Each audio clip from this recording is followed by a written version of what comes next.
Alhamdulillah nahmaduhu wa nasta'inuhu wa nastaghfiruhu wa nu'minu bihi wa natawakkalu alayhi wa na'udzu billahi min shururi anfusina wa min sayyiati a'malina. من يهده الله فلا مضل له ومن يضلله فلا هادي له ونشهد أن لا إله إلا الله وحده لا شريك له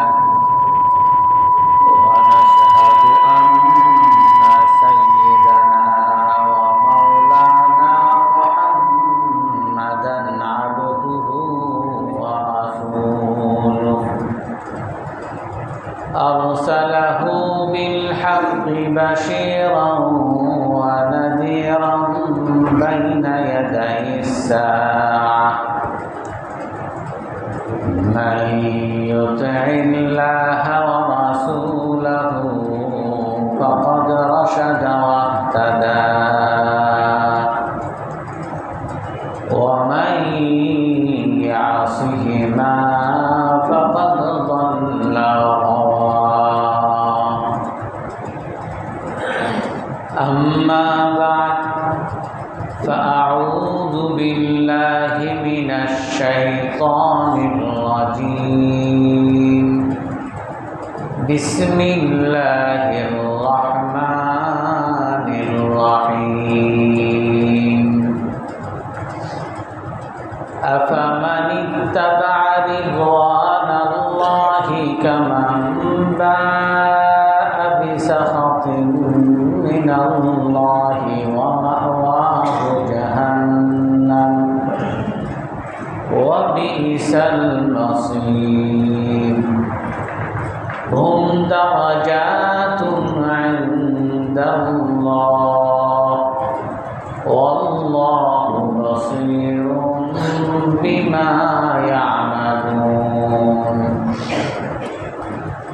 لقد من الله على المؤمنين إذ بعث فيهم رسولا منهم يتلو عليهم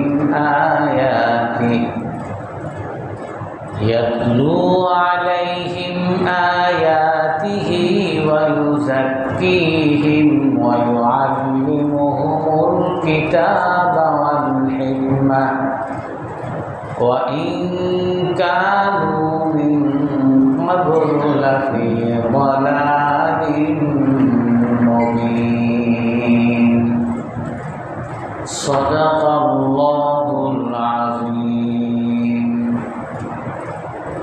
وقال النبي صلى الله عليه وسلم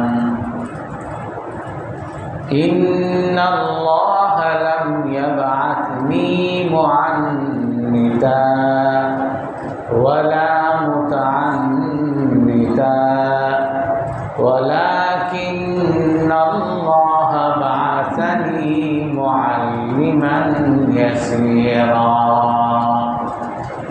أو كما قال عليه الصلاة والسلام সম্মানিত মুসল্লিয়ান কিরাম, আজ আমরা জ্ঞান তাকি বলে যার দ্বারা তাকওয়া অর্জিত হয় এই বিষয়ে আলোচনা করব। আল্লাহ তাআলা কোরআনে কারীমের মধ্যে বলেন, আফামান ইত্তাবা রিদওয়ানাল্লাহি কামান বাআ বিসাখাতিন মিনাল্লাহ। হে রাসূল, আপনি বলেন যে আল্লাহর সন্তুষ্টির অনুসরণ করে সে কি কখনো তার সমান হতে পারে যে আল্লাহর অসন্তুষ্টি নিয়ে ঘোরাফেরা করে? ওয়াহু জাহান্নাম। আর যে আল্লাহর সন্তুষ্টি নিয়ে ফিরে তার ঠিকানা হলো জাহান্নাম। হুম দারাজাতুন ইনদাল্লাহ। আল্লাহর কাছে এগুলোর অনেক স্তর আছে, অর্থাৎ যারা আল্লাহর সন্তুষ্টির অনুসরণ করে তাদেরও অনেক স্তর, আর যারা আল্লাহর সন্তুষ্টি নিয়ে ঘোরাফেরা করে তাদেরও অনেক স্তর। আল্লাহু বাসীরুম বিমা ইয়ামালুন। আর আল্লাহ তাআলা দেখেন যা তারা করে। লাকাদ মান্নাল্লাহু আলাল মুমিনিনা। আল্লাহ তাআলা মুমিনের উপরে, মুমিনগণের উপরে দয়া করেছেন। কি দয়া? ইয বাআসা ফীহিম রাসূলাম মিনহুম। আল্লাহ তাআলা এই মুমিনদের মাঝে, মুমিনদের মধ্য থেকেই একজন রসূল প্রেরণ করেছেন। আল্লাহ তাআলা রসূল প্রেরণ করেছেন, এটা মুমিনগণের উপরে দয়া করেছেন। ইয়াতলু আলাইহিম আয়াতি। এই রসূল কি করেন? ইয়াতলু আলাইহিম আয়াতিহি। সে মুমিনগণের সামনে আল্লাহ তাআলার ক্ষমতা বলি বর্ণনা করে। আল্লাহ তাআলা কি কি ক্ষমতার মালিক, আসমানের মালিক, জমিনের মালিক, চাঁদ সূর্য সমস্ত গ্রহ নক্ষত্রের মালিক। মানুষের সামনে, মুমিনগণের সামনে আল্লাহ তাআলার ক্ষমতা বলি বর্ণনা করেন। ইয়াতলু আলাইহিম আয়াতিহি ওয়া ইউযাক্কিহিম ওয়া ইউআল্লিমুহুমুল কিতাবা ওয়াল হিকমা। আর এই নবীগণ, এই রসূল মুমিনগণকে পরিশুদ্ধ করেন। ওয়া ইউআল্লিমুহুমুল কিতাব।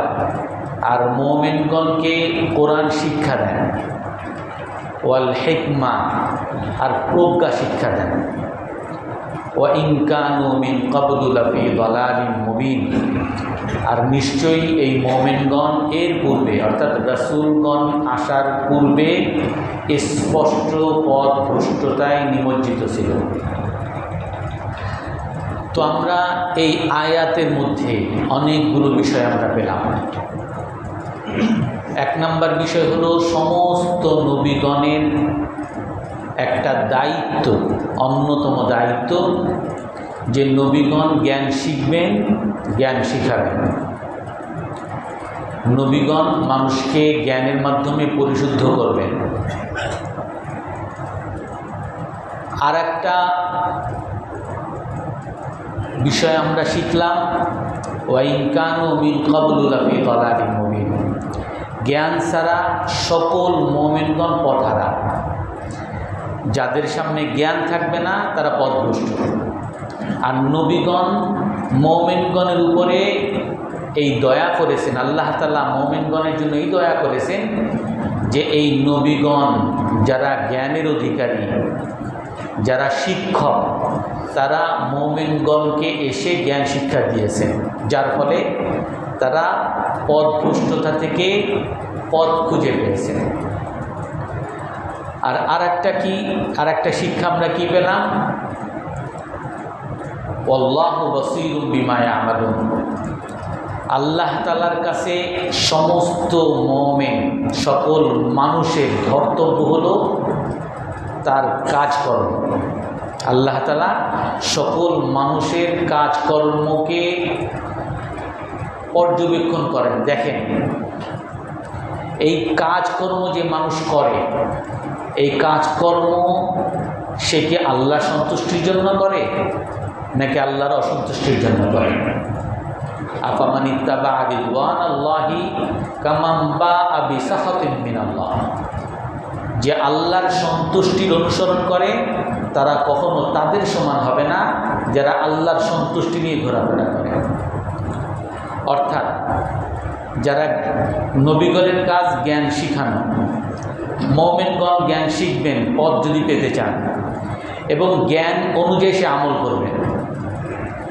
এবং এই জ্ঞান অনুযায়ী আমল করলে শুধু হবে না, তার এই জ্ঞান শিখাটা, তার এই জ্ঞান অনুযায়ী আমল করাটা, এই সবগুলো আল্লাহ সন্তুষ্টির লাভের উদ্দেশ্যে হতে হবে। যদি আল্লাহর সন্তুষ্টি লাভের উদ্দেশ্যে না হয়, তাহলে এই জ্ঞানেরও কোনো মূল্য নাই, আর এই জ্ঞান অনুযায়ী যদি সে কাজ করে, সেই কাজেরও কোনো মূল্য নাই। তো এই জন্য এই আয়াতের দ্বারা আমরা তিনটা জিনিস পেলাম। এক নাম্বার হলো, মানুষকে পথ পেতে হলে জ্ঞান শিখতে হবে। দুই নাম্বার, মানুষকে সেই জ্ঞান অনুযায়ী আমল করতে হবে। তিন নাম্বার, মানুষকে এই জ্ঞান আর এই আচরণের মাধ্যমে আল্লাহ সন্তুষ্টি তালাশ করতে হবে।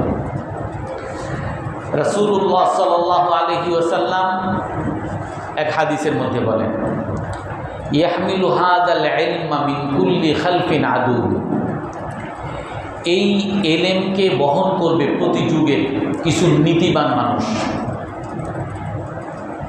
এই জ্ঞানের উদ্দেশ্য কি? তিনটা উদ্দেশ্য রাসূল বলেন। যে জ্ঞানীরা জ্ঞান বহন করবে, তারা কি করবে? ইয়ানফুনা আনহু তাহরিফাল গালিন, যে তারা এই সোজা পথ থেকে, অর্থাৎ ইসলামের মধ্যে যারা উগ্রবাদী, যারা বাড়াবাড়ি করতে চায়, যারা চরমপন্থা অবলম্বন করতে চায়, তারা যেই সব বিকৃতি করতে চায়, এই বিকৃতিগুলোকে তারা দূরে সরাবে, বিকৃতি দমন করবে। এক নম্বরে জ্ঞানীদের কাজ যে উগ্রবাদীদের বিকৃতিকে দমন করা। দুই নম্বর, ওয়া ইনতিহাল আল মুবতিলিন, যারা বিভ্রান্তিকারী তাদের বিভ্রান্তি দূরে সরানো। আর তিন নম্বর, ওয়া তা'উইল আল জাহিলিন, মূর্খদের অপব্যাখ্যাকে দূরে সরানো। অর্থাৎ জ্ঞানের দ্বারা উদ্দেশ্য এই হাদিসের দ্বারা বোঝা যায় যে মানুষ যদি জ্ঞানের মধ্যে না থাকে, কিছু জ্ঞান শিখছে, কিছু জ্ঞান শিখে নাই, তো অল্প জ্ঞানের মাধ্যমে সে উগ্রবাদী হয়ে যেতে পারে, সে কোরআনের অপব্যাখ্যা করতে পারে। যেমন আমরা জানি, আমাদের বাংলাদেশি একটা সময় কিছু মানুষ এক আয়াত দিয়ে তারা ফতোয়া দেওয়া শুরু করছে, ওমাল্লাম ইয়াহকুম বিমা আনজালাল্লাহ ফাউলাইকা হুমুল কাফিরুন, যারা আল্লাহর অবতরণ করা কিতাব অনুযায়ী বিচার করবে না, তারা কাফের। অতএব সকল বিচারকরা কাফের, সকল আদালত কাফের, এই জন্য এইগুলোর উপরে বোমা হামলা করো। তো এই অল্প জ্ঞানের কারণে যারা উগ্রবাদী, তারা কোরআনের বিকৃতি করতে চায়। আলেমদের বা জ্ঞানীদের দায়িত্ব, জ্ঞানের দায়িত্ব হলো এই বিকৃতিকে দমন করা। ওয়া ইনতিহাল আল মুবতিলিন, আর কিছু বিভ্রান্তিকারীরা বিভ্রান্তি ছড়াতে চাবে। যেমন আমরা গতকালই দেখলাম, পেপারে দেখলাম, একজন বলতেছে যে ধর্ম হলো ব্যক্তিগত, যার যার ব্যক্তিগত বিষয়, আর সংস্কৃতি হলো জাতীয়। এই যে বাঙালি সংস্কৃতি, এটা জাতীয় সংস্কৃতি, সবাইকে মানতে হবে, আর ধর্ম এটা ব্যক্তিগত, মসজিদে মানবে। অতএব এই বাঙালি সংস্কৃতি, পহেলা বৈশাখের সংস্কৃতি, মূর্তি, মঙ্গল কামনা, এই ধরনের সংস্কৃতি, এরা সকল বাঙালিকেই করতে হবে। আর সে যদি ধার্মিক হয়, সে মসজিদে গিয়ে নামাজ পড়বে। অর্থাৎ ইসলাম এইটা শুধু মসজিদে সীমাবদ্ধ, এই ধরনের বিভ্রান্তি ছড়াতে চায়। আর যে আলেম, যার কাছে জ্ঞান থাকবে, সে বলবে না, ইসলাম হলো কোড অফ লাইফ, পুরো জীবন বিধান। ইসলামে শুধু মসজিদে কি করব এটা বলে না, ইসলামে আমাকে পথ দেখায়, নির্দেশনা দেয়, আমি ঘরে কি করব, আমি অফিসে কি করব, দোকানে কি করব, সমাজে কি করব, রাষ্ট্রে কি করব, রাস্তায় কি করব, সংস্কৃতিকে কি করব, এই সব কিছুতে ইসলামের নিদর্শন আছে, ইসলামের নির্দেশনা আছে। আমি যদি এই নির্দেশনা না মানি তাহলে আমি মুসলমান আর থাকবো না, আমি ইসলামের ধারক বাহক আর হব না। আমাকে বিভ্রান্ত করে এই ইসলাম নামে আমাকে মুসলমান রাখতে চায়, আর আমাকে সংস্কৃতির নামে, পহেলা বৈশাখের নামে, 31 নামে আমাকে অমুসলিম বানিয়ে ফেলতে চায়। যেটা একটা হাদিসের মধ্যে আছে, সায়াতি আলান নাসি জামানুন লা ইয়াবকা মিনাল ইসলামি ইল্লা ইসমুহু ওয়া লা ইয়াবকা মিনাল কুরআনি ইল্লা রাসমুহু। একটা যুগ আসবে যেই যুগে মানুষের কাছে ইসলামের শুধু নামটাই বাকি থাকবে, নাম অবশিষ্ট, শুধু মুসলমান, আর তার কাজে কর্মে আচার আচরণ, ব্যবসা বাণিজ্য, পরিবার বাণিজ্যে কোথাও ইসলাম খুঁজে পাওয়া যাবে না। ওয়ালা ইয়াবকা মিনাল কুরআনি ইল্লা রাসমুহু, আর কোরআনের শুধুমাত্র অঙ্কন বাকি থাকবে। যদি কোরআনের কেউ যদি কোনো পণ্ডিত হয় হয়তো কোরআন পড়তে পারবে, কিন্তু দুঃখের বিষয় বর্তমানে তো এখন 100টার মধ্যে 30 জন মানুষ পাওয়া মুশকিল যে পুরো কোরআন দেখে পড়তে পারে। আর কোরআনের বুঝা, কোরআনের কি আমাকে বলতে চাওয়া হয়েছে, আমাকে কি আদেশ করা হয়েছে, এটা তো পরের কথা। রাসূলুল্লাহ সাল্লাল্লাহু আলাইহি সাল্লাম বলেন যে একটা যুগ আসবে যেই সময় ইসলামের শুধু নামটা অবশিষ্ট থাকবে আর কোরআনে শুধু অঙ্কন বাকি থাকবে।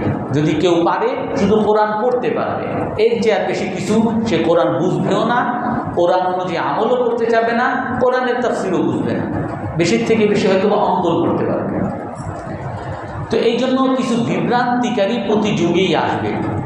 এই বিভ্রান্তিকে দূর করা জ্ঞানীদের দায়িত্ব। আর একটা কথা, তাহবিল আল জাহিলিন, মূর্খদের অপব্যাখ্যাকে দূর করা, দমন করা। এটা আমরা অহরহ দেখি। একজন মানুষ ব্যাংক থেকে সুদ নেয়, যে আপনি একজন হাজি সাহেব মানুষ, সুদ নিয়ে কেন ব্যবসা করেন, সুদ নিয়ে কেন আপনি বাড়ি করেন? যে আমি তো সুদ, যারা কে আছে যে সুদ ছাড়া আছে? কেউ হয়তো মুনাফা নেয়, কেউ হয়তো মুনাফা দেয়, আর কেউ সুদ দেয়। দোনোটা তো একই। যদি মুনাফা নিতে পারে তাহলে সুদ কেন নিতে পারবো না? মুনাফা যদি দিতে পারে সুদ কেন দিতে পারবো না?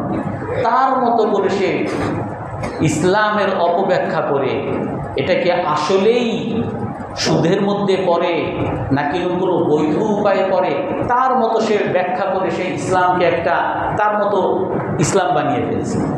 তো এগুলোকে দমন করা এটা হলো আলেমদের, জ্ঞানীদের দায়িত্ব। এই জন্য একটা তো হলো জ্ঞান, দ্বিতীয় নাম্বার হলো জ্ঞান অনুযায়ী আমল করা। যেই জ্ঞানের আমল থাকবে না, শুধু জ্ঞান শিখেই হবে, তার অনুযায়ী আমল হবে না, এই জ্ঞানের কোনো মূল্য নেই। আলী ইবনে আবি তালিব রাদিয়াল্লাহু আনহুর এক বর্ণনা আসছে, ইয়া হামালাতাল ইলম ইমালু বিহি, হে জ্ঞানীগণ, হে জ্ঞানের ধারক বাহকগণ, তোমরা জ্ঞান অনুযায়ী আমল করো। ফাইন্নাল আলিমা মান আমিলা বিমা আলিমা ওয়া ইউয়াফিকু আমালুহু ইলমা। কারণ আলেম হলো, জ্ঞানী হলো সেই ব্যক্তি যে তার জ্ঞান অনুযায়ী আমল করে। আর যার আমল আর জ্ঞান, যার জ্ঞান আর আচরণ দুটোটা এক হয়, ওয়া ইউয়াফিকু সারিরাতুহুম আলানিয়াতুহুম, যার গোপন এবং প্রকাশ দুটোটা এক হয়। গোপনে যা করে প্রকাশ্যেও তাই করে, প্রকাশ্যে যা করে গোপনেও তাই করে, দুটোটা এক হয়। সায়াতি আলান নাস, উনি বলেন, হযরত আলী রাদিয়াল্লাহু আনহু বলেন, সায়াতি আলান নাস কওমুন, কিছু মানুষ এমন আসবে তারা ইলম শিখবে, লা ইউজাবিজু তারাকিয়াহুম, তাদের জ্ঞান তাদের গলার নিচে যাবে না, তাদের জ্ঞান অন্তরে পৌঁছবে না, জ্ঞান শুধু মুখেই থাকবে। ওয়ালা ইউয়াফিকু আমালুহুম ইলমাহুম, তাদের কাজ আর জ্ঞান ভিন্ন হবে। মুখে বলবে একটা, করবে আর একটা।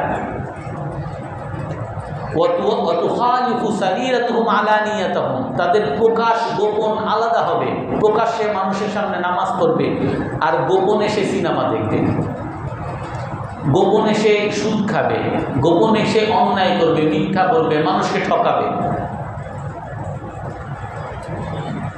আলী রাদিয়াল্লাহু আনহু বলেন যে তোমরা এলেম অনুযায়ী আমল করো, কারণ যেই এলেম অনুযায়ী আমল হয় না, সেই এলেমটা বরং গুনাহ হয়।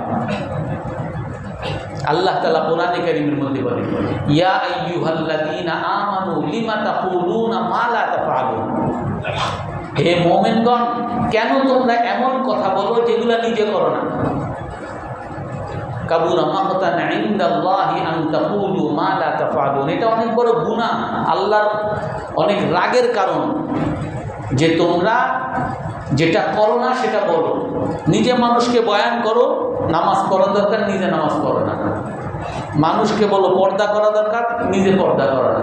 মানুষকে বলো ঘুষ খাওয়া নিষেধ, নিজে ঘুষ খাও। মানুষকে বলো সুদ খাওয়া নিষেধ, নিজে সুদ খাও।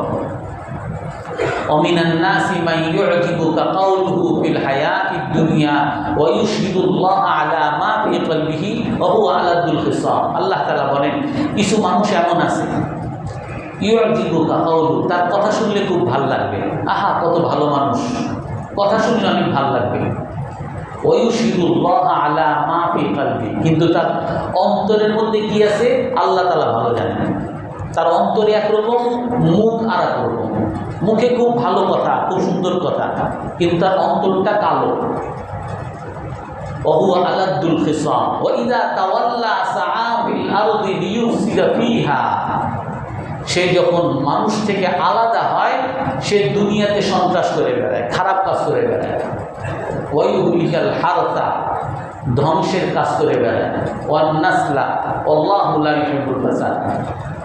ওয়াইদা কিলা লাহুম তাকিল্লাহ আখাযাতুল ইজ্জা, যদি তাকে বলা হয় যে ভাই তুমি না কত সুন্দর করে কথা বলো, তুমি না আমাদেরকে বয়ান করো, আল্লাহকে ভয় করো, আখাযাতুল ইজ্জা, তার সম্মানে লেগে যায়। এই আমার চেয়ে বেশি বুঝো তুমি।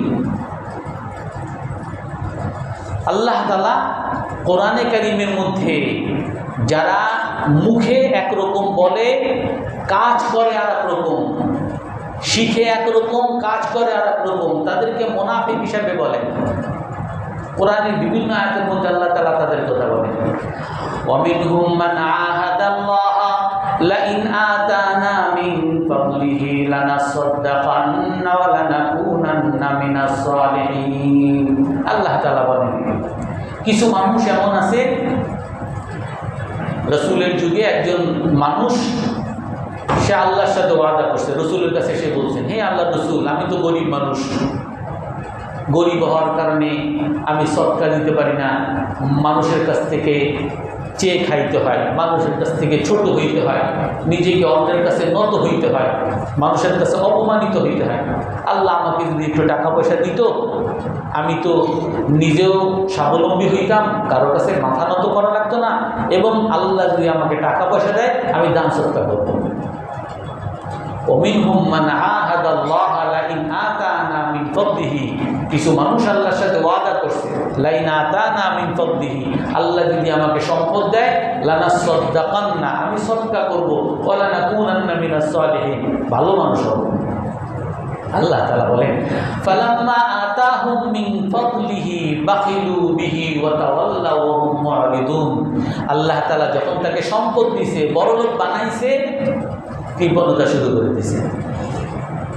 যে 1000 টাকা, 1 লাখ টাকার 2500 টাকা দিয়ে দিব, এই 2500 টাকা কামাই করতে কত ঘাম গেছে আমার, এই যাকাত দিয়ে দিব, এটা দিতে পারবো না। আল্লাহ তাআলা বলেন, ফালাম্মা আতাহুম মিন ফাদলিহি বাখিলু বিহি, যখন আল্লাহ তাআলা তাকে সম্পদ দিয়েছে, বাখিলু বিহি, সে কৃপণতা শুরু করছে, ওয়াতাওয়াল্লাউ ওয়া হুম মুআরিদুন, আর সে তখন আর রসুলের কথা শুনতে চান, রসুলের ধারে কাছেও যায় না। হুজুররা বলবে যে জাকাত দেন, আপনারা বলছিলেন জাকাত দিবেন, এই কথা শোনাও যাতে না লাগে, এই জন্য পালিয়ে পালিয়ে বেড়ায়। আলাম ইয়ালামু আন্নাল্লাহা ইয়ালামু সিররাহুম ওয়া নাজওয়াহুম ওয়া আন্নাল্লাহা আল্লাহুল গুয়ুব। তারা কি জানে না যে আল্লাহ তাআলা তার গোপন জানে, তার প্রকাশ জানে, সে কানে কানে যা বলে তাও জানে। ওয়া আন্নাল্লাহা আল্লাহুল গুয়ুব, সকল অদৃশ্য জিনিস আল্লাহ তাআলা জানে। তো এই জন্য জ্ঞানের মধ্যে অন্যতম একটা কাজ হলো জ্ঞান অনুযায়ী আমল করা। যে জ্ঞান অনুযায়ী আমল হবে না, সেই জ্ঞানটা মানুষের জন্য জবাবদিহিতার কারণ হবে। রাসূল হাদিসের মধ্যে বলেন, লা ইয়াজালু কদামা আবদিন ইল্লা আন ইউসআলা আন আরবা। মানুষ তার পা কিয়ামতের দিন নাড়াতে পারবে না 4টা উত্তর না দেওয়া পর্যন্ত। তার মধ্যে একটা উত্তর আন ইলমিহি ফিমা আমিল, তার জ্ঞান সম্পর্কে জিজ্ঞাসা করা হবে, তুমি যা জানছিলা কতটুকু আমল করছো? তুমি জানতা নামাজ পড়া লাগবে, নামাজ কয়দিন পড়ছো? তুমি জানতা যাকাত দেওয়া লাগবে, যাকাত কয়দিন দিচ্ছ? তুমি জানতা যেই নারীর সাথে দেখা দেওয়া যায় না, তাকে দেখা দিলে গুনাহ হয়, তারপরও কতদিন দেখা দিছ? অর্থাৎ তার জ্ঞান সম্পর্কে সে যদি জ্ঞান অনুযায়ী আমল না করে, এর জবাবদিহিতার সম্মুখীন হতে হবে। এই জন্য জ্ঞানের অন্যতম একটা দায়িত্ব হলো যে জ্ঞান অনুযায়ী আমল করা, এবং জ্ঞানের অন্যতম একটা দায়িত্ব হলো এই জ্ঞান পৌঁছিয়ে দেওয়া। রাসূল সাল্লাল্লাহু আলাইহি ওয়াসাল্লাম কোরআনে কারীমের মধ্যে আল্লাহ তাআলা বলেন, ইন্নাল্লাযীনা ইয়াকতুমুনা মা আনজালনা মিনাল বায়্যিনাত ওয়াল হুদা মিন বা'দি মা বায়্যানাহু লিন-নাসি ফিল কিতাব উলাইকা ইয়ালআনুহুমুল্লাহু ওয়া ইয়ালআনুহুমুল লাঈনুন। আমি যে কোরআনে কারীম অবতরণ করেছি, এইটাকে যারা গোপন করবে, অর্থাৎ এই জ্ঞান মানুষের কাছে পৌঁছাবে না, যারা গোপন করবে, আল্লাহ তাআলা বলেন উলাইকা ইয়ালআনুহুমুল লাঈনুন, তাদের উপরে অভিশাপকারীরা অভিশাপ দিতে থাকবে। ফেরেশতারা অভিশাপ দিবে, মুসলমান অভিশাপ দিবে, আল্লাহ তাআলা অভিশাপ দিবে। মান আলিমা ইলমান ওয়া কাতামা ইলমান, যে ইলম শিখলো আর গোপন করলো, বললো না মানুষকে যে আমি যদি এই জ্ঞানের কথা বলে দেই তাহলে তো আমার আর নেতৃত্ব থাকবে না। আমি যদি বলি, এমন লোক নেতা হইতে পারবে না যে লোক দুর্নীতিবাজ, এমন লোক নেতা হইতে পারবে না যে লোক সাদাবাজ, তাহলে তো আমি নিজেই নেতা আর হইতে পারবো না। যে এলেমকে গোপন করবে, উলজিমা বিলিজামিন মিন নার, আল্লাহ তাআলা তাকে জাহান্নামের পোশাক পরিধান করাবেন। তো এই জন্য জ্ঞানের আর একটা বড় দায়িত্ব হলো যে জ্ঞান পৌঁছিয়ে দেওয়া, মানুষের কাছে জ্ঞান পৌঁছানো। এই জন্য সকল রসুলগণের এই দায়িত্ব যে রসুলগণ নিজে জ্ঞান শিখবেন, অন্যকে জ্ঞান শিখাবেন। কামা আরসালনা ফীকুম রাসূলাম মিনকুম ইয়াতলু আলাইকুম আয়াতিনা ওয়া ইউযাক্কিকুম ওয়া ইউআল্লিমুকুমুল কিতাবা ওয়াল হিকমা ওয়া ইউআল্লিমুকুম মা লাম তাকুনু তা'লামুন। আল্লাহ তাআলা বলেন যে আমি তোমাদের মধ্যে রাসূল প্রেরণ করেছি। রাসূল কি করবেন? তোমাদের উপর আল্লাহর কুদরত বলবেন। ওয়া ইউআল্লিমুকুমুল কিতাব, তোমাদেরকে কিতাব শিখাবেন, কোরআন শিখাবেন। ওয়াল হিকমা, প্রজ্ঞা শিখাবেন। ওয়া ইউআল্লিমুকুম মা লাম তাকুনু তা'লামুন, তোমরা যা জানো না এগুলো রাসূলগণ তোমাদেরকে শিখাবেন। আর রহমান আল্লামাল কুরআন খালাকাল ইনসান আল্লামাহুল বায়ান। রহমান দয়াবান আল্লাহ তাআলা, যিনি মানুষকে কোরআন শিখিয়েছেন। আল্লাহ তাআলা শিক্ষক, আল্লামাল কোরআন, আল্লাহ তাআলা কোরআন শিখিয়েছেন। খালাকাল ইনসান, মানুষ সৃষ্টি করেছেন। আল্লামাহুল বায়ান, মানুষকে কথা বলা শিখিয়েছেন। আল্লাহ তাআলা মুফাসসিরিনে কেরাম বলেন যে এখানে আল্লাহ তাআলা প্রথমে বলছেন কোরআন শিক্ষা দিয়েছেন, তারপরে বলতেছেন মানুষ তৈরি করেছেন, তারপরে বলতেছেন মানুষকে কথা শিক্ষা দিয়েছেন। মানুষ সৃষ্টির আগে কিভাবে কোরআন শিক্ষা দিলেন? মুফাসসিরিন কেরামের তাফসীর করেন যে আল্লাহ তাআলা এখানে যে মানুষ সৃষ্টি পরে বলছেন, প্রথমে কোরআন বলছেন, এর উদ্দেশ্য হলো আমরা যেটা দেখি প্রতিটা স্কুলের সামনে প্রায় লেখা থাকে যে জ্ঞান শিখতে আসো, সেবক হয়ে বের হও। জ্ঞান শিখতে প্রবেশ করো আর সেবক হয়ে বের হও। অনেক জায়গা আছে মানুষ হয়ে বের হও, অর্থাৎ মানুষ, আমরা যাকে রক্ত মাংসের মানুষ বলি তাকে মানুষ, কোরআনের ভাষায়ও তাকে মানুষ বলে নাই, বরং কোরআনের ভাষায় বলেন লাহুম কুলুবুল লা ইয়াফকাহুনা বিহা। অনেক মানুষ আছে যাদের অন্তর আছে, অন্তর দ্বারা বুঝে না। ওয়ালাহুম আযানুল লা ইয়াসমাউনা বিহা, কান আছে, কান দ্বারা শুনে না। ওয়ালাহুম আ'য়ুনুল লা ইউবসিরুনা বিহা, চোখ আছে, চোখ দ্বারা দেখে না। উলাইকা কাল আনআম, এরা হলো চতুষ্পদ জন্তুর মতো, বাল হুম আদালের চেয়েও খারাপ। অর্থাৎ মানুষে যে মানুষের সেবার কাজে নিয়োজিত থাকে সে হলো মানুষ। যে মানুষ স্বার্থবাদী হয়, যে মানুষ নিজেরটাই শুধু বুঝে, যে অন্যকে নিয়ে চিন্তা করে না, সে মানুষ না। আর এই মানুষ তখনই মানুষ হবে যখন কোরআন শিখবে। আল্লামাল কোরআন, এই জন্য আল্লাহ তাআলা বলেন যাকে তাকে কোরআন শিখতে হবে। আল্লাহ কোরআন শিখাইছেন, তারপরে মানুষ সৃষ্টি করছে, তারপরে আল্লামাহুল বায়ান, আল্লাহ তাআলা এই মানুষকে কথা শিক্ষা দিয়েছেন। আমরা অনেকেই বলি যে আমরা তো শিক্ষক, আমার পেশা তো শিক্ষকতা না, আমি তো হুজুর না, আমি তো আলেম না, আমি তো খতিব না। আল্লাহ তাআলা বলেন যে মানুষ সৃষ্টি করছেন, প্রতিটা মানুষকে কথা শিক্ষা দিয়েছেন আল্লাহ তাআলা। আপনি যখন ছোট ছিলেন আপনার বাবা আপনাকে কথা অক্ষর অক্ষর ধরে আপনাকে শিখাইছেন, বলো বাবা, বলো মা। আর আপনাকে আপনার ছেলে জিজ্ঞাসা করে যে বাবা এটা কি, আপনি উত্তর দেন এটা কি, ওইটা কি। আপনার ছেলে যখন ছোট 2-3 বছরের হয় তার প্রশ্নের কোনো শেষ নাই, সে শিখতে চায় আর আপনি তাকে শিখান। আপনি শিক্ষক, আপনার ছেলের শিক্ষক আপনি। আপনি চান বা না চান আপনি শিক্ষক। এখন আপনি শিক্ষকতার দায়িত্ব পালন করেন কিনা, শিক্ষকতার গুণাবলী রক্ষা করেন কিনা, এটা ভিন্ন বিষয়। কিন্তু প্রতিটা মানুষ আমরা শিক্ষক। প্রতিটা রাসূলকে আল্লাহ তাআলা শিক্ষক হিসেবে বানাইছেন, আর প্রতিটা মানুষকে আল্লাহ তাআলা রাসূলদের মাধ্যমে আমাদের সকলকে শিক্ষক হিসেবে বানাইছেন। প্রতিটা মানুষের দায়িত্ব শিক্ষকতা করা। ওয়াল আসর ইন্নাল ইনসানা লাফি খুসর,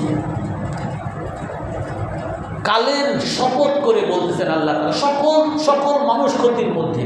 ক্ষতি থেকে বাঁচতে হলে ইল্লাল্লাযীনা আমানু, যে ঈমান আনে, ওয়া আমিলুস সালিহাত, ভালো কাজ করে, ওয়া তাওয়াসাউ বিল হক, সত্যের দাওয়াত দেয়, এবং সত্যের দাওয়াত দিতে গিয়ে ওয়া তাওয়াসাউ বিস সবর,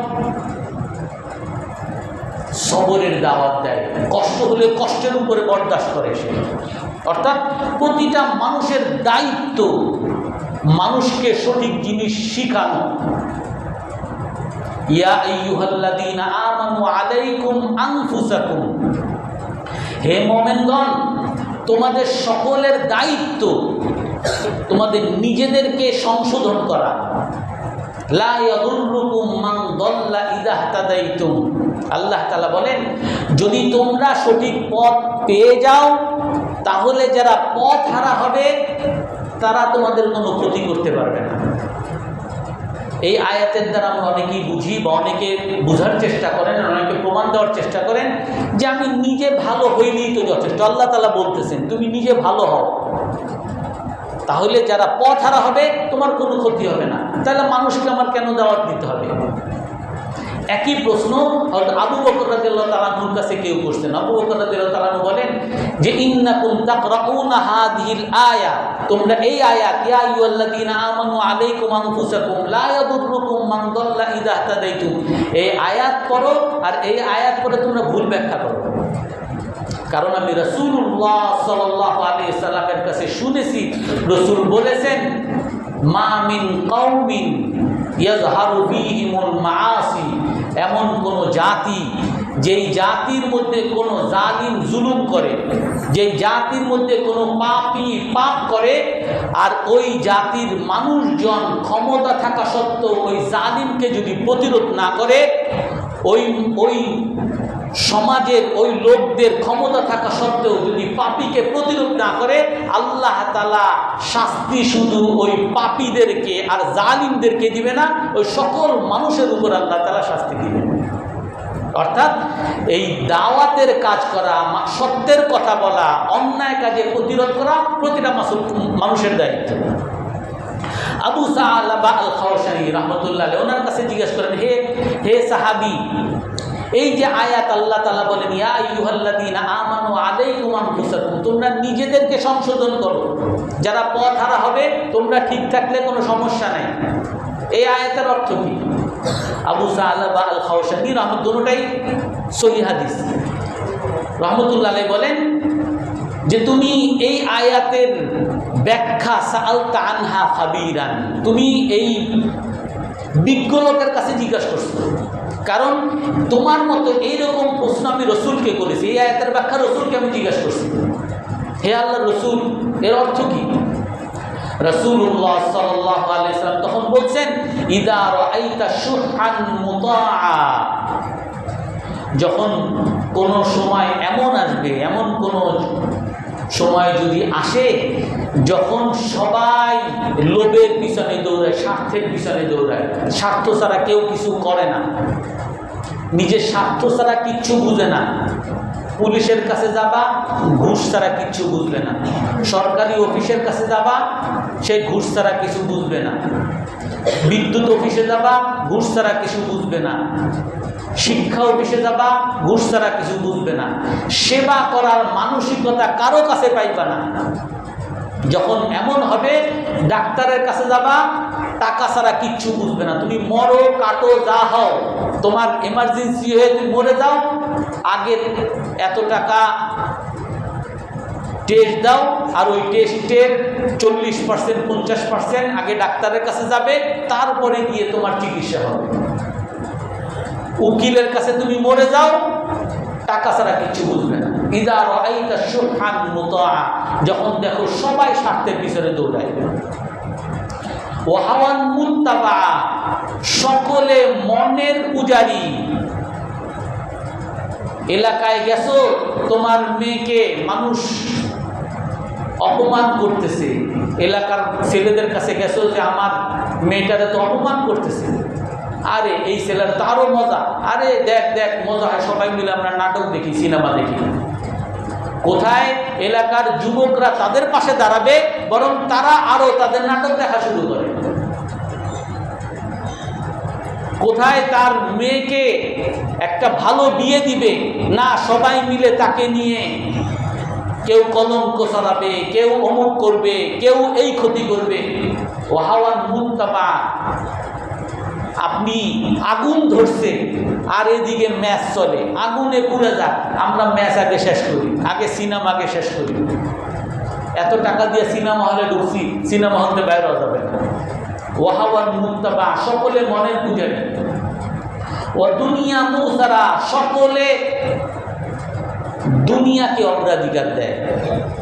আগে আমার ব্যবসা, আগে আমার লাভ, আগে আমার বাড়ি, আগে আমার গাড়ি।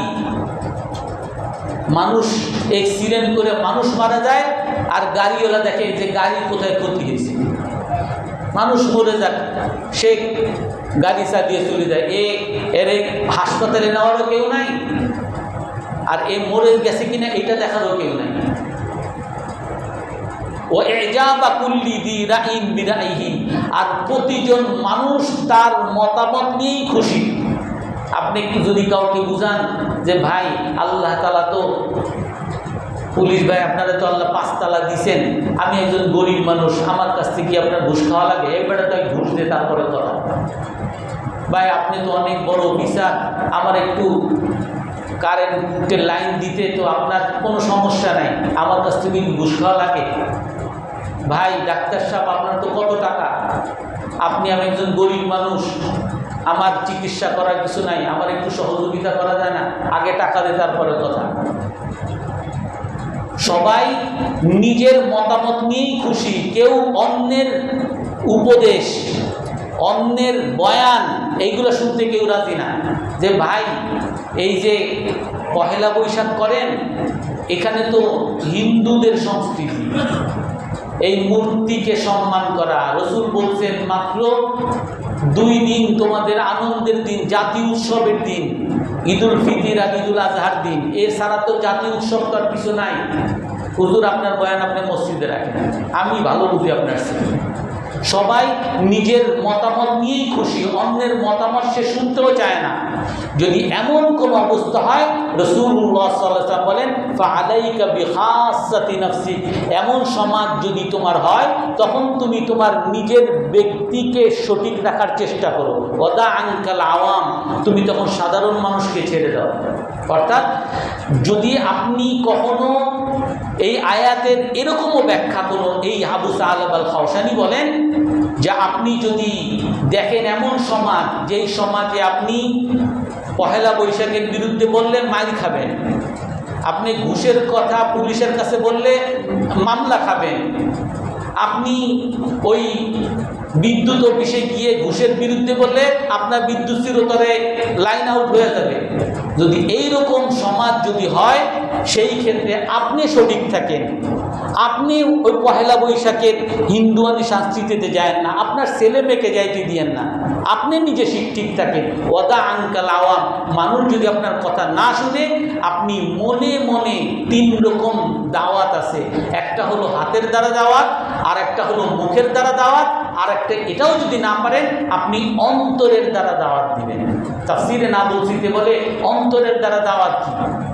অন্তরের দাওয়াত হলো, আপনি জানেন এই এলাকার একজন সাদাবাজ, সবাই জানে সে একজন সন্ত্রাসী, সবাই জানে, আর সে আপনার মসজিদে আসছে, আর আপনি এসে বলছেন মাননীয় আমাদের অমুক সাহেব আসছেন, আপনাদের সামনে বক্তৃতা দিবেন। আপনার বাসায় আপনি জানেন, আপনি আপনার ছেলে মেয়েকে পর্দা বসিদার কথা বলেন, আপনার বাসায় আপনার ভাইয়ের মেয়ে আসছে অশ্লীল পোশাক পরে, যেই পোশাক আপনি কখনো আপনার ছেলে মেয়েদের জন্য পছন্দ করেন না, আর সে আসার পরে তাকে আপনি বলছেন মা কেমন আছো, কি খবর, চা খাও, অমুক খাও, কি পড়ো ইউনিভার্সিটিতে, ও হ্যাঁ তুমি অমুক ইউনিভার্সিটিতে পড়ো, অনেক আপনি প্রশংসা করলেন। এর দ্বারা আপনার অন্তরের যে দাওয়াত, এই দাওয়াত আর হয় নাই। আপনার ছেলে মেয়েরা দেখবে আমার বাবা তো এই অশ্লীল পোশাককে সম্মান করে, আমি বললে সমস্যা কি? এই জন্য আপনাকে অন্তরের দ্বারা দাওয়াত হলো, যারা এইরকম খারাপ কাজ করবে তাদেরকে আপনি কখনো সম্মান করবেন না, তাদেরকে আপনি বয়কট করবেন, তাকে আপনি কখনো মাননীয় বলবেন না, আপনার বাসায় কখনো তাকে সম্মান করবেন না। আপনি যখন অসম্মান করবেন তখন সে বুঝবে, আপনার ভাতিজি বুঝবে যে আমি তো একটা পাপ করে ফেলছি। আরও একজনের কাছে যাবে, ওইখানে সে অশ্লীল পোশাকের সম্মান পাবে না, সে বুঝবে যে আমি একটা পাপ করে ফেলছি, তখন সে একসময় শুধরাবে। আর আপনি একজন হাজী সাহেব হয়ে এরকম পাপীদেরকে যদি প্রমোট করেন, আর তাদের যদি প্রশংসায় লিপ্ত হন, ও এই দেখ তোর এই আপা কত বড় ইউনিভার্সিটিতে পড়ে, আর তুই কোনো ইউনিভার্সিটি চান্স পান না। অর্থাৎ আপনি এর দ্বারা, আপনি অন্তরের দ্বারা যে প্রতিরোধ করা, সেটা আপনি করেননি। এই জন্য এলেমের একটা দায়িত্ব হলো যে এলেম অনুযায়ী আমল করা, এলেম মানুষের কাছে পৌঁছানো। আর আমাকে আমরা মুআল্লিম, আমরা শিক্ষক, এই শিক্ষকতার দায়িত্ব আমাকে সকলকে বুঝতে হবে। রাসূলুল্লাহ সাল্লাল্লাহু আলাইহি ওয়াসাল্লাম এক হাদিসের মধ্যে বলেন, ইন্নাল্লাহা লাম ইয়াবআতনি মুতাআন্নিতা, আল্লাহ তাআলা আমাকে মানুষের জন্য কষ্টদায়ক বানান নাই, মানুষের জন্য কষ্টের কল্যাণকামীও বানান নাই। ইন্নাল্লাহা বা'আতানি মুআল্লিমান ইয়াসীরা, আল্লাহ তাআলা আমাকে শিক্ষক, কোমল শিক্ষক রূপে বানিয়েছেন। একটা ঘটনা আছে মুসলিম শরীফের হাদিস। রাসূলুল্লাহ সাল্লাল্লাহু আলাইহি সাল্লামের কাছে একবার তার স্ত্রীগণ কিছু তাদের ভরণ পোষণের একটু টাকা পয়সা বেশি চেয়েছিলেন, তো রাসূল সাল্লাল্লাহু আলাইহি ওয়াসাল্লামের কাছে ছিল না। তো রসুল রাগ হয়েছে স্ত্রীদের সাথে, তারা বেশি চাইছে বলে। তো চাওয়ার কারণে রসুল বাসার মধ্যে আসেন আর ওনার চারপাশে সকল স্ত্রীগণ বসে আছেন। তখন সাহাবায়ে কেরাম এসে রসুল বের হন না বাসা থেকে, এই জন্য রসুলের কাছে অনুমতি চাইছে, কাউকে অনুমতি দেওয়া হয় না। এই খবর শুনে হযরত আবু বকর রাদিয়াল্লাহু তাআলা আনহু আসছেন। আবু বকর রাদিয়াল্লাহু আনহু এসে রসুলের কাছে অনুমতি চাইছেন, রসুল অনুমতি দিয়েছেন। এরপরে হযরত ওমর রাদিয়াল্লাহু তাআলা আনহু আসছেন, রসুলের কাছে প্রবেশ করার অনুমতি চাইছেন, অনুমতি দিয়েছেন। গিয়ে দেখেন আবু বকর রাদিয়াল্লাহু আনহু আছেন আর হযরত ওমর আর সকল স্ত্রীগণ বসে আছেন। তো হযরত ওমর রাদিয়াল্লাহু তাআলা মনে মনে বলেন যে আমি রসুলকে একটু হাসাইতে চাইছি, আর হাসানের জন্য আমি রসুলকে বললাম, মা রাআইতা ইদা রাআইতা বিনতা খারিজা তাসআলনি মা লাইসা ইনদি উফাজিউনকা। হে আল্লাহ রসুল, খারেজার মেয়ে, খারেজা অর্থাৎ তার স্ত্রীর কথা বলে, যে খারেজার মেয়ে সে যদি আমার কাছে কখনো এমন ভরণ পোষণ চায় যেটা আমার কাছে নাই, আমি তার গলায় ধরে মানব, গলায় ধরে ধাক্কা দিব। ওমর রাদিয়াল্লাহু তাআলা বলতেছেন, রসুল হেসে দিছেন, কারণ রসুলের একই বিপদে পড়ছেন। তখন রসুল সাল্লাল্লাহু আলাইহি সাল্লাম তখন বলতেছেন, রসুল হাসার পরে বলেন, হুন্না ইয়াসআলনা মা লাইসা ইনদি। এই যে এরা, অর্থাৎ উম্মাহাতুল মুমিনিনগণের কথা বলেন, এরাও তো আমার কাছে তা চায় যে আমার কাছে নাই। তখন এই কথা শুনে হযরত আবু বকর রাদিয়াল্লাহু তাআলার সাথে সাথে উঠে হযরত আয়েশা রাদিয়াল্লাহু তাআলার গলায় ধাক্কা দিয়েছেন, এই তুমি রসুলের কাছে এমন জিনিস চাও যেটা নাই, চাইলে আমার কাছে চাওয়া। ওমর রাদিয়াল্লাহু তাআলা উঠে ওনার মেয়ে হাফসা রাদিয়াল্লাহু আনহা, ওনাকেও গলার মধ্যে ধাক্কা দিয়েছেন, তুমি রসুলের কাছে চাও, আমার কাছে চাও। তো এইভাবে তারপরে রসুল সাল্লাল্লাহু আলাইহি ওয়াসাল্লাম 30 দিন তার স্ত্রীগণ থেকে আলাদা ছিলেন। রসুল কাউকে ধাক্কা দেননি, 30 দিন আলাদা ছিলেন। 30 দিন আলাদা থাকার পরে আল্লাহ তাআলা আয়াত নাযিল করেন। এই আয়াতের অর্থ এমন, ইয়া আইয়ুহান নাবিয়্যু কুল লি আজওয়াজিকা ইন কুনতুন্না, হে নবী আপনি বলে দেন স্ত্রীগণকে, ইন কুনতুন্না তুরিদনাল হায়াতাদ দুনিয়া, যদি তোমরা দুনিয়া চাও, ওয়াজিনাতাহা দুনিয়ার চাকচিক্য চাও, ফাতাআলাইনা আসো, উমাত্তিউকুন্না আমি তোমাদেরকে ভরপুর সোনা গয়না টাকা পয়সা দিয়ে দিব, ওয়া উসাররিহুকুন্না সারাহান জামিলা, তবে আমি তোমাদেরকে ছেড়ে দিব, বিচ্ছেদ ঘটাবো। ওয়া ইন কুনতুন্না তুরিদনা আল্লাহ ওয়া রাসূলাহু ওয়াদ দারাল আখিরা, আর যদি তোমরা আল্লাহকে চাও, আল্লাহর রাসূলকে চাও, আখিরাত যদি চাও, তাহলে এরকম বাড়তি জিনিস আমার কাছে চাইতে পারবে না। জেনে রাখো, ফা ইন্নাল্লাহা আ'আদ্দা লিল মুহসিনাতি মিনকুন্না আজরান আযীমা, আল্লাহ তাআলার কাছে নেককার মেয়েদের জন্য অনেক বড় সওয়াব, অনেক বড় বিনিময় আল্লাহ তাআলা তৈরি করে রেখেছেন। এই আয়াত নাজিল হওয়ার পরে হযরত আয়েশা রাদিয়াল্লাহু তাআলার কাছে যান, যে হে আয়েশা, আমি তোমার কাছে একটা আয়াত বলবো, এই আয়াত বলার পরে তুমি সিদ্ধান্ত নেওয়ার আগে তোমার মা বাবার সাথে পরামর্শ করবা, আগে মা বাবার সাথে পরামর্শ করবা, তারপরে সিদ্ধান্ত নিবা। এই আয়াত বলছেন। এই আয়াত বলার পরে হযরত আয়েশা রাদিয়াল্লাহু আনহা বলেন, হে আল্লাহর রাসূল, আফিকা আস্তাশীরু আবা, আপনার ব্যাপারে আমি আমার বাবা মায়ের সাথে পরামর্শ করব, আমি আপনাকে চাই না টাকা পয়সা চাই, এই জন্য আমার বাবা মায়ের সাথে পরামর্শ করতে হবে, আমার কারোর সাথে পরামর্শ করতে হবে না। আমি ঘোষণা দিলাম, আখতারুল্লাহ, আমি আল্লাহকে চাইলাম, আমি রসুলকে চাই, আখিরাতকে চাই। তারপরে হযরত আয়েশা রাদিয়াল্লাহু আনহা রাসূলকে বলেন, হে আল্লাহর রাসূল, আপনি তো এই কথা সকল স্ত্রীগণের কাছেই বলবেন, কিন্তু আমি যা উত্তর দিছি এটা বলবেন না আপনি। আমি যে কি উত্তর দিই, আমি যে আপনাকে নির্বাচন করছি, আপনাকে চাইছি, এটা কাউকে বলবেন না। তখন যে রসুল এই হাদিস বলেন, ইন্নাল্লাহা লাম ইয়াবআথনি মুতাআন্নিতা, আল্লাহ তাআলা আমাকে মানুষের জন্য কষ্টদায়ক বানান নাই। আমাকে অন্য স্ত্রীর কাছে যখন বলবো তাদের কি সিদ্ধান্ত নেওয়া উচিত, আমি যদি বলি আয়েশা এমন করছে, তাহলে তারা সহজেই সিদ্ধান্ত নিতে পারবে, তারা সহজেই গুনার মধ্যে লিপ্ত হবে না, সহজেই ভালো পর্ষে পেয়ে যাবে। অতএব ইন্নাল্লাহা লাম ইয়াবআথনি মুতাআন্নিতা, আল্লাহ তাআলা আমাকে মানুষকে কষ্ট দেওয়ার জন্য পাঠান নাই, ওয়া মুতাআন্নিতা, আর মানুষের কল্যাণ, মানুষকে কষ্ট দেওয়ার কল্যাণ, মানুষকে কষ্ট দেওয়ার কামনাকারী হিসেবেও পাঠান নাই। মানুষকে কষ্ট দিব, গুনাহে ফেলবো, এই কামনা করব, এই জন্য আল্লাহ আমাকে পাঠান। আল্লাহ আমাকে পাঠাইছেন মুআল্লিমান ইয়াসিরা, কোমল শিক্ষক, মানুষকে যাতে শিখাতে পারি, মানুষ যাতে সঠিক পথে আসতে পারে, আমাকে আল্লাহ তাআলা সেই শিক্ষক বানাইছেন। তোমাকে যেমন আমি ভালো শিক্ষা দিব, অন্যান্য স্ত্রীগণকে আমি শিক্ষা দিব। আল্লাহ তাআলা আমাদের সকলকে এই জ্ঞানকে আল্লাহকে সন্তুষ্টি করার জন্য শিখার তৌফিক দান করেন।